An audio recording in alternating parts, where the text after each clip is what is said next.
I went to the police. To Officer Andrew Victor's been arrested. But what about his daughter? Andrew looked at me, surprised. Victor's daughter. He never mentioned a daughter.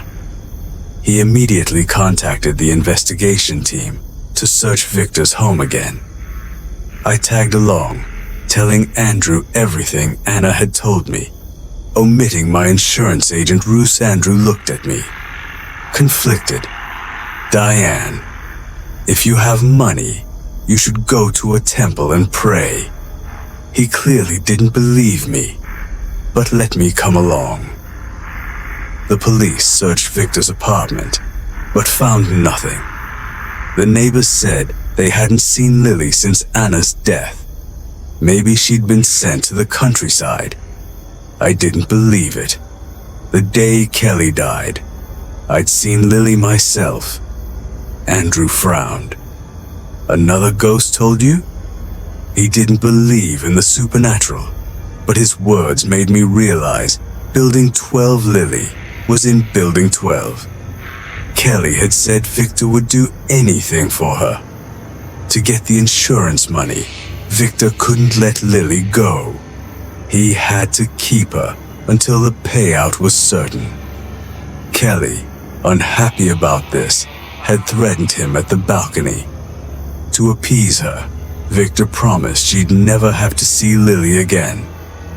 But he couldn't send Lily away, so the only place to hide her was Kelly's apartment in Building 12. We rushed to Kelly's apartment. The door was locked. I pounded on it, calling Lily's name. Andrew borrowed a hammer from a neighbor. The apartment was spotless, but the silence was eerie. We split up to search. On the nightstand was a photo of Kelly and Victor. Kelly wore her name tag. Victor had the same scratches in his WeChat photo. I felt something was off. Andrew came out of the kitchen, shaking his head. No sign of Lily, but if Victor wanted the insurance money, he'd have to keep Lily alive. There was no formula in Kelly's apartment. Andrew stepped onto the balcony to call his superiors. I picked up the photo again and finally noticed something odd. I slid open the balcony door and shouted, "Mark Orphanage." Andrew turned, cigarette in hand. "What?" I pointed to Kelly's name tag. She'd changed jobs. She worked at the orphanage. Maybe she'd taken Lily there. We rushed to Mark Orphanage, just 10 kilometers away. The director, an elderly woman, confirmed Lily had been brought in 2 days ago. She's a good child, never cries. She led us to the dormitory. I was shocked Victor had been arrested 2 days ago, and both Anna and Kelly were dead. Who brought Lily here? The director was certain about the timing. Every child brought here is logged to the minute she sent a teacher to fetch the records. Finally, I saw Lily again. She was clean, but vacant-eyed. Andrew asked about security cameras, but there were none to protect the anonymity of abandoned children. I sat in front of Lily. She looked at me and then suddenly spoke. A chill ran down my spine. The director said, "It's normal for a child over 1 to speak.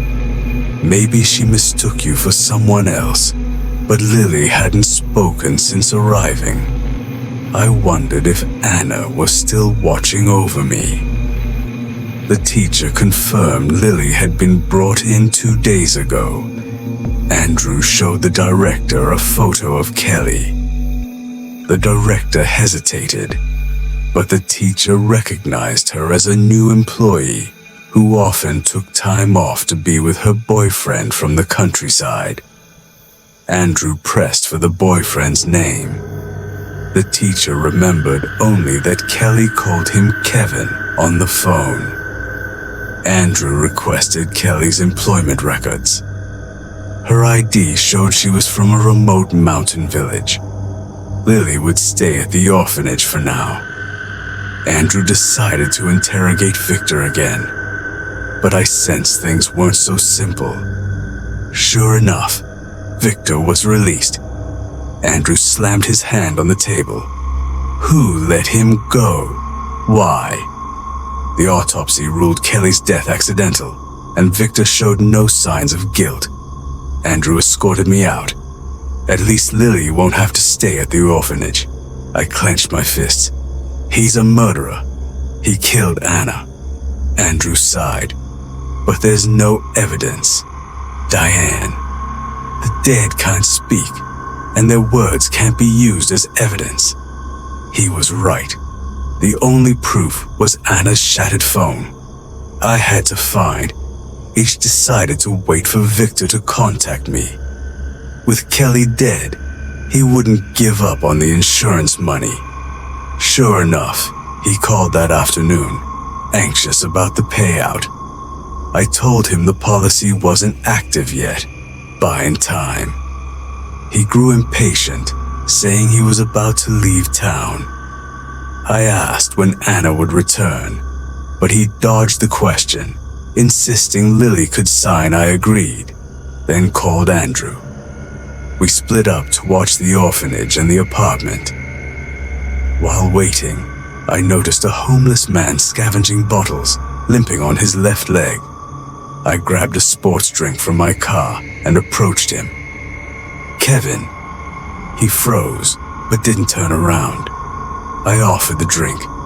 I'm a friend of Kelly's. She told me about you. Kevin turned, his face scarred by a long snake-like wound. He hurled his bag at me and ran. I couldn't catch him. Exhausted, I sat on the curb. My phone rang. It was Andrew. Did you chase Victor? Why are you out of breath? I explained. No, it was Kevin. Did you see Victor? Andrew replied. No, Lily's still at the orphanage. That meant Victor didn't know Lily was gone. That evening, Andrew and I waited at a beef noodle shop, I told him. Kevin took Lily. Andrew was stunned. Who's Kevin?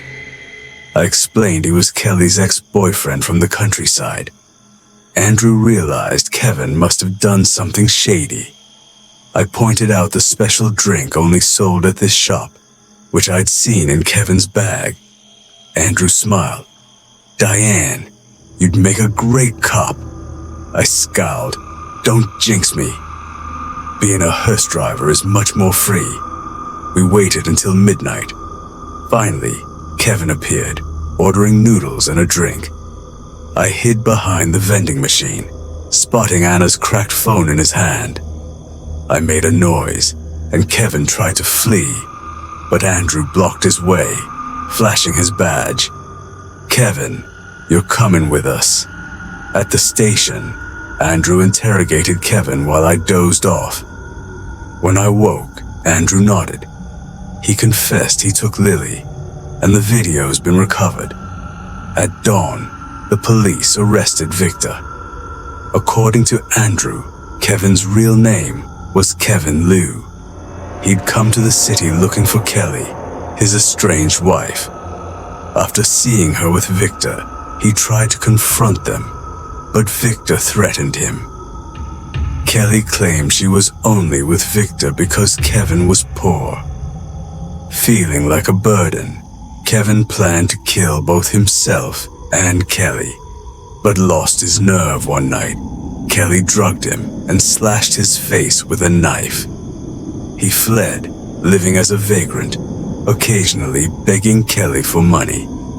After Kelly's death, Kevin snuck into her apartment to steal valuables, but found Lily crying alone. He nearly strangled her, but the child grabbed his finger and sucked on it. Kevin, childless himself, softened and took Lily, along with Anna's old phone. He buried all evidence under a tree. Unable to care for Lily, he eventually left her at the orphanage. At dawn, The police cut the power to Victor's apartment. When he came out to check, they arrested him. In the interrogation room, Andrew confronted him with the video evidence Victor had pushed Anna off the balcony. Victor finally confessed. She wouldn't divorce me. Raising a child costs money. I'd had enough. He ranted about his miserable life, blaming Anna for everything. When asked if he regretted it, Victor sneered, "I only regret losing the insurance money." Kevin was sentenced to 5 years for his crimes. Victor received the death penalty, never realizing the insurance policy was a fake. Lily now lives at Mark Orphanage, awaiting adoption. I brought the news to Anna's grave.